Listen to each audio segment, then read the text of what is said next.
سلام. به روز 12 از چالش 30 روزه شکرگزاری و نیایش روزانه رها خوش اومدید. امروز میخوام با هم درباره یه حس لطیف حرف بزنیم. حسی که شاید گاهی خستمون کرده، شاید اشکمون در آورده، اما ته دل همیشه ما رو به خدا نزدیکتر کرده. موضوع امروز ما صبره. برای اون لحظه هایی که منتظر موندی، برای وقتی که دعا کردی و جوابت نیومد، برای وقتی که یاد گرفتی اعتماد کنی. این پادکست یه گفتگوی آرومه بین تو و خدایی که همیشه شنواست. پس یه نفس عمیق بکش، چشمات رو ببند و با دل گوش بده.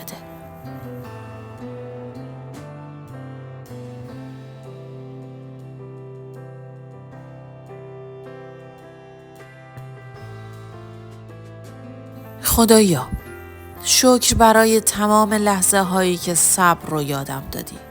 نه با حرف، بلکه با اتفاقهای واقعی زندگی. برای اون روزهایی که دلم میخواست زودتر برسم، ولی تو خواستی که بیشتر ببینم، بیشتر بفهمم.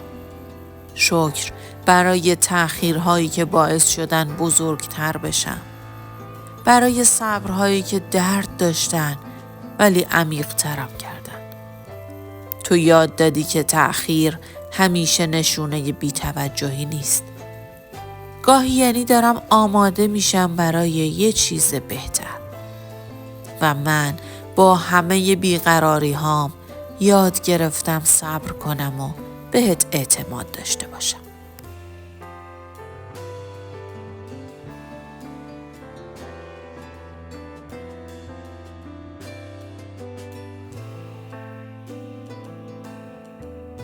خدایا ممنونم که با صبر ایمانم رو قوی تر کردی. یاد دادی که بین خواستن و رسیدن یه فاصله هست که اسمش رشده.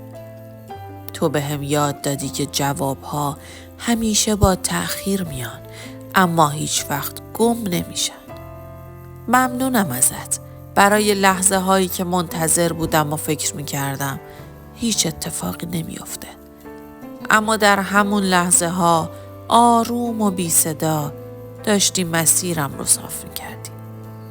شکر برای صبری که از جنس نور بود، از جنس ایمان، از جنس امید.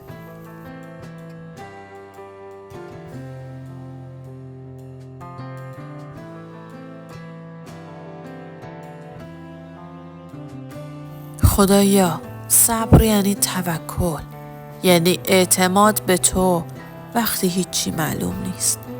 من شکر میکنم برای اون روزهایی که فقط با اعتماد به تو ادامه دادم. برای اشکهایی که با لبخند تموم شدن. برای دعاهایی که دیر جواب گرفتم. ولی جوابشون از هر چیزی که تصور میکردم زیباتر بود. شکر برای اون لحظه هایی که خواستم تسلیم بشم، ولی تو درونم گفتی یکم دیگه بمون، من باهاتم. و همون یه جمله امید دوباره من شد.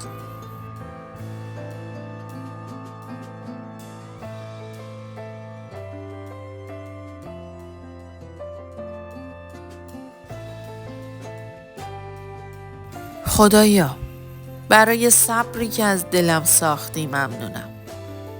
صبر من شاید کوچیک بود، ولی حضور تو اون رو قوی کرد. هر بار که صبر کردم، یه قدم به درک محبت تو نزدیکتر شدم. و حالا هر وقت دلم بیتاب میشه، به خودم میگم یادت باشه خدا در تأخیرها هم حضور داره. شکر برای این درس زیبا که منتظر موندن خودش یه نوع عشق ورزیدنه.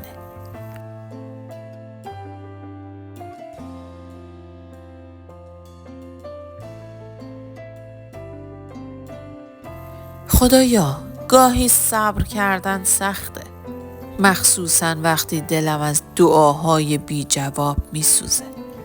اما تو یادم دادی که در سکوت هم صدایی هست، در تأخیر هم رحمت. من یاد گرفتم که همیشه جوابها نباید فوری بیان، چون تو بهتر میدونی کی و چطور. شکر برای اون لحظه هایی که فهمیدم صبر خودش یه هدیه است. یه هدیه آروم که دل رو نرم میکنه و روح رو قوی تر.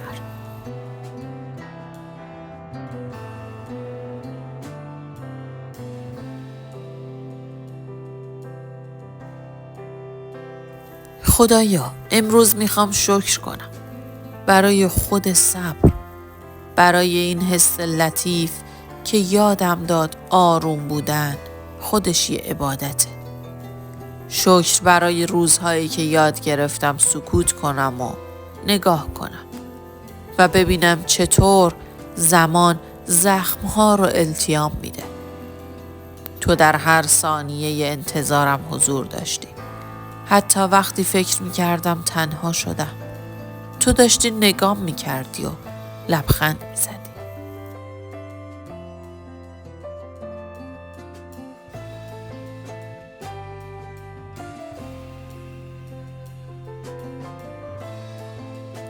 خدایا شکر برای همه نه هایی که به دعاهام گفتی، برای اون لحظه هایی که جوابی نیومد چون وقتش نبود، برای اون تأخیرهایی که پشت رحمتت پنهون بود.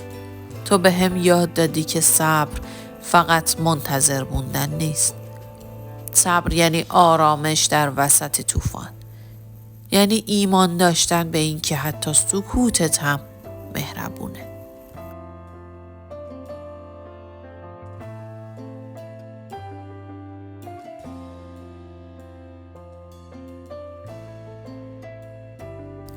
خدایا من شکرگزارم برای صبری که باعث شد آدم بهتری بشم. برای اینکه در انتظار یاد گرفتم خودم رو بشناسم. برای اینکه فهمیدم گاهی باید بایستم و تا مسیرم رو واضح تر ببینم. صبرم رو هدیه تو میدونم. چون هر بار که منتظر موندم تو در دلم ایمان کاشتی. و این یعنی شکر، یعنی عشق، یعنی تو.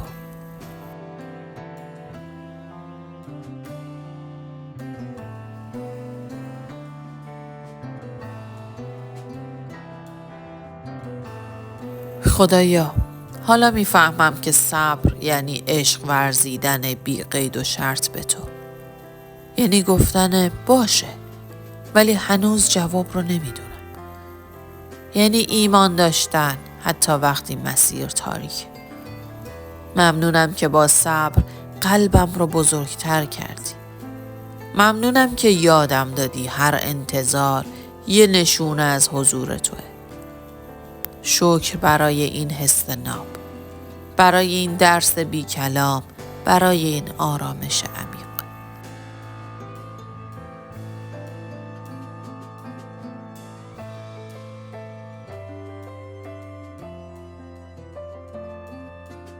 خدایا در پایان این نیایش فقط میخوام بگم شکر برای همه صبرها، همه انتظارها، همه لحظه هایی که به من یاد دادن اعتماد کنم. شکر برای وقتی که دعا کردم و دیر جواب دادی، چون میخواستی بهترش رو برام بنویسی. من با دلم میگم ممنون که همیشه هستی، در صبرم، در سکوت، در امید.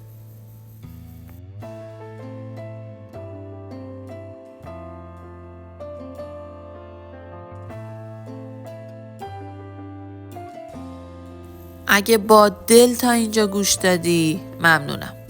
امروز قبل از اینکه روزت تموم بشه یه لحظه آروم چشماتو ببند و از ته دل بگو خدایا برای صبرم، برای لحظه هایی که منتظر موندم شکر. یادت باشه صبر همیشه خالی نیست. پر از حضور خداست. روزت پر از آرامش و نوری که از درونت میتابه. تا فردا و نیایش بعدی با عشق و آرامش. خدا نگهدار.